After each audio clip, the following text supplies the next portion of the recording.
Innal hamdalillah nahmaduhu wa nasta'inuhu wa nastaghfiruh wa na'udzu billahi min sururi anfusina wa min sayyiati a'malina may yahdihillahu fala mudhillalah wa may yudlilhu fala hadiyalah. Asyhadu an la ilaha illallah wa asyhadu anna Muhammadan abduhu wa rasuluhu la nabiyya ba'dah.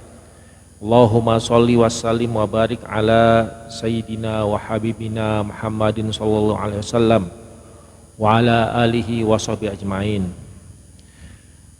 Ya ayyuhal hadirun, usikum wa nafsi bitaqwallah faqad fazal muttaqun. Wa qala Allah ta'ala fil Qur'anil Karim wa asdaqul qailin a'udzu billahi minasyaitonir rajim. Bismillahirrahmanirrahim. Ya ayyuhalladzina amanu taqullaha haqqa tuqatih wa la tamutunna illa wa antum muslimun. Shadaqallahu adzim. Amma ba'd. Jamaah sidang Jumat rahimakumullah, kembali khatib mengajak pada khatib dan jamaah semua, mari kita bersyukur pada Allah Subhanahu wa taala.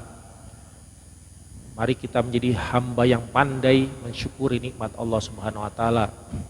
Karena kadang-kadang kita sebagai manusia sering lalai, sering lupa bahwa sesungguhnya semua yang kita nikmati di dunia ini pada hakikatnya adalah pemberian Allah Subhanahu wa taala. Dan dengan syukur itu khatib mengajak, marilah kita di kesempatan siang ini untuk kembali memperbaiki ketakwaan kita kepada Allah Subhanahu wa taala. Dan jangan sampai kita lalai sehingga nanti ketika dipanggil oleh Allah kita tidak dalam keadaan muslim, tidak dalam keadaan berserah diri kepada Allah Subhanahu wa taala.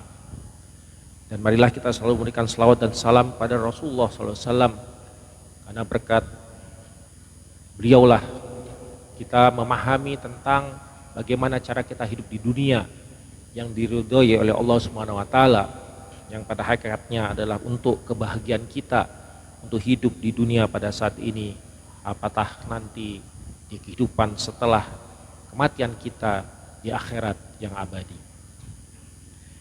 Jamaah rahimakumullah, sebagaimana yang telah kita ketahui sama-sama bahwa agama kita mengajarkan bahwa semua nikmat yang kita terima di dunia ini nanti akan dihisab oleh Allah Subhanahu wa taala, akan ditanya oleh Allah Subhanahu wa taala. Allah berfirman, "Summa latus'alunna yauma idzin 'anin na'im." Kemudian kamu benar-benar akan ditanya tentang semua kenikmatan yang kamu alami di dunia ini. Jamaah rahimakumullah, Rasulullah dalam riwayat Tirmizi pernah mengatakan, tidak akan bergeser dua telapak kaki seorang hamba pada hari kiamat sampai dia dimintai pertanggungjawabannya tentang 4 hal. Yang pertama adalah umur, untuk apa dia dihabiskan. Kemudian bagaimana tentang ilmu, bagaimana dia diamalkan. Kemudian juga harta, dari mana diperoleh dan kemana dibelanjakan. Dan bagaimana dengan tubuh yang diberikan oleh Allah, untuk apa digunakan. Jamaah Allah, nikmat ini harus mampu kita kelola, karena sudah menjadi tabiat nikmat di dunia. Suatu saat nikmat tersebut akan terputus, akan diputus oleh Allah Subhanahu wa taala. Karena semua orang ketika dicabut nyawanya, maka akan terputus segala nikmat yang dialami oleh seorang manusia yang hidup di dunia. Kullu man 'alaiha fan wa yabqa wajhu rabbika dzul jalali wal ikram. Semua yang hidup itu di dunia ini adalah fana. Ia akan mendapatkan kematian, yang kekal hanyalah Allah Subhanahu wa taala. Jamaah rahimakumullah, malaikat Jibril pernah memberikan nasihat kepada Nabi Muhammad SAW. Kamu boleh hidup di dunia sesukamu, namun kematian akan datang untuk memisahkanmu dari dunia. Kita boleh mencintai apapun, namun pasti kita akan dipisahkan oleh sesuatu yang kita cintai di dunia ini.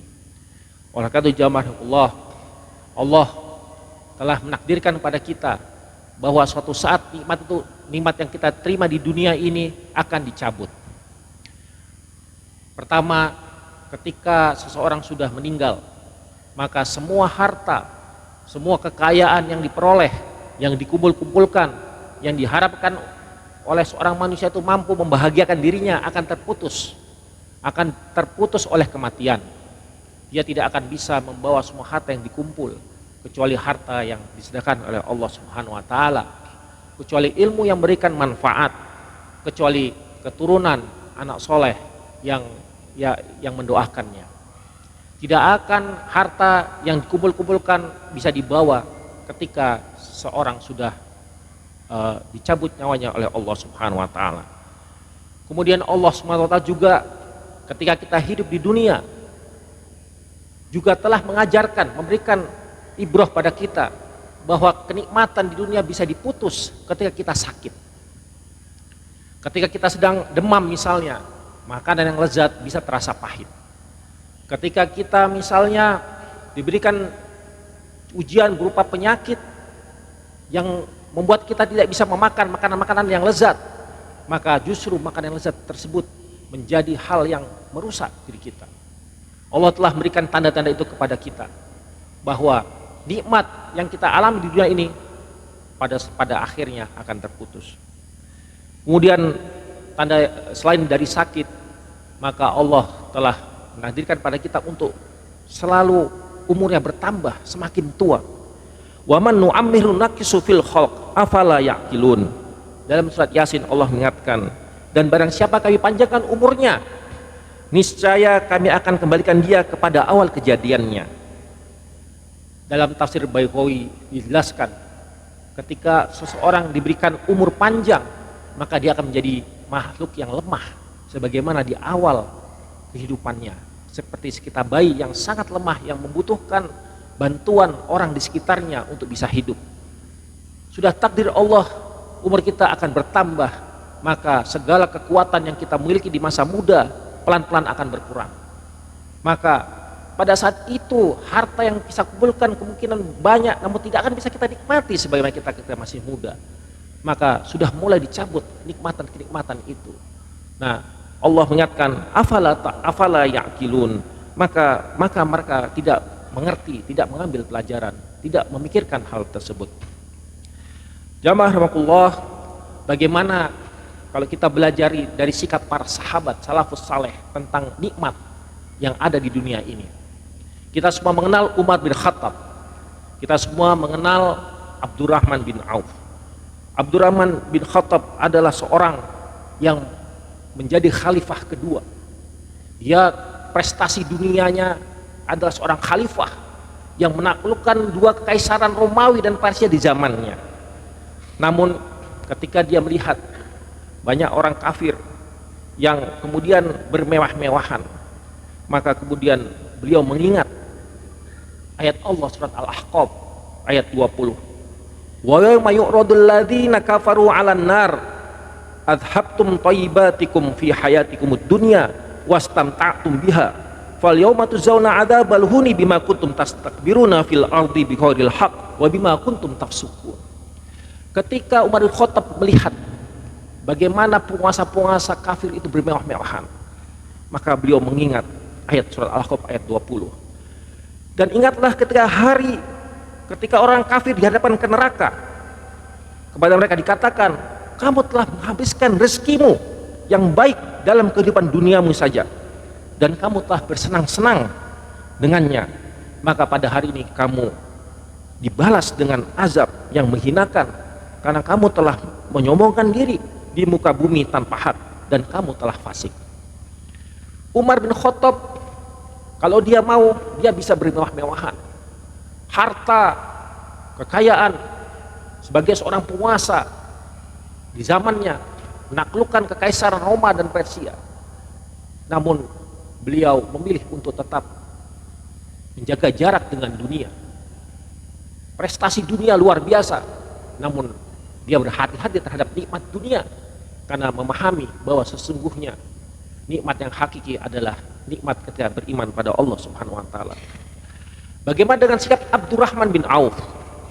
Abdurrahman bin Auf adalah seorang sahabat yang dikenal menjadi konglomerat, orang yang sangat kaya. Dalam beberapa kisah dikisahkan sepertiga hidup orang Madinah adalah hasil sedekah beliau. Luar biasa Abdurrahman bin Auf.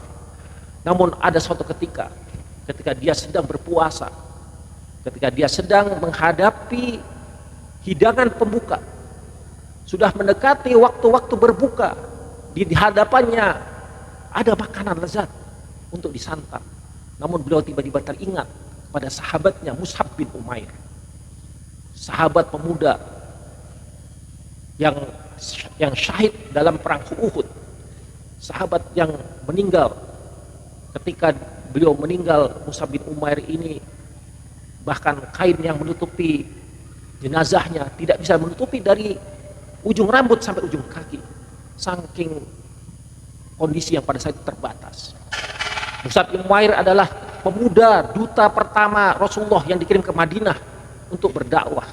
Namun beliau syahid ketika perang Uhud. Ketika mengingat itu, kemudian Abdurrahman bin Auf kurang lebih berkata, sungguh Mus'ab bin Umair telah syahid ketika perang Uhud. Dia lebih baik dariku. Sekarang di hadapanku banyak nikmat, banyak makanan. Dan saya khawatir kalau nikmat ini adalah mengurangi pahala dari amal-amalku di dunia. Beliau menangis. Inilah contoh salafus saleh, sahabat yang prestasi dunianya luar biasa, lebih baik dari kita. Umar bin Khattab adalah pemimpin superpower pada saat itu. Abdurrahman bin Auf adalah seorang konglomerat pada saat itu. Namun bagaimana sikapnya terhadap nikmat yang diberikan oleh Allah di dunia ini? Mereka tahu di mana harus menempatkannya, karena pada hakikatnya kenikmatan yang sejati adalah ketika kita mendapatkan ridho dari Allah Subhanahu wa taala. Semoga yang singkat ini bisa menjadi nasihat buat saya pribadi dan jamaah semua. Aku qouli hadza wa astaghfirullah li wa lakum.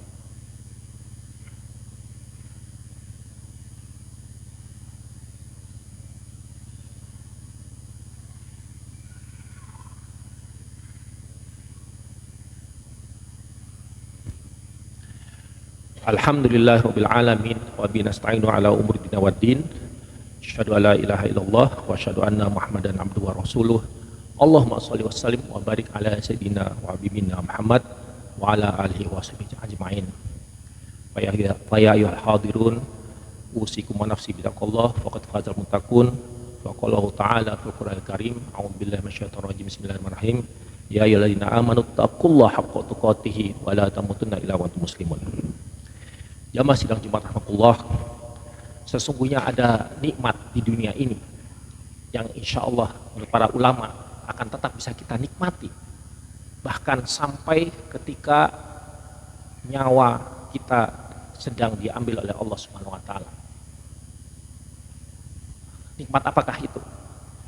Nikmat itu adalah sakinah, ketenangan batin yang dimiliki oleh orang-orang yang beriman. Rasa sakinah, rasa tenang yang dimiliki dalam hati orang-orang yang beriman pada Allah Subhanahu wa taala. Ala inna bidzikrillahi tatmainnul qulub. Ingatlah, dengan mengingat Allah hati menjadi tenang. Dan ini akan selalu berada di hati orang yang beriman dalam kondisi apapun. Ketika dia masih muda menghadapi ujian, ketenangan itu akan didapatkan oleh orang-orang yang beriman. Ketika dia sudah tua, sakit-sakitan, kenikmatan batin orang yang beriman pada Allah tetap akan bisa dipertahankan.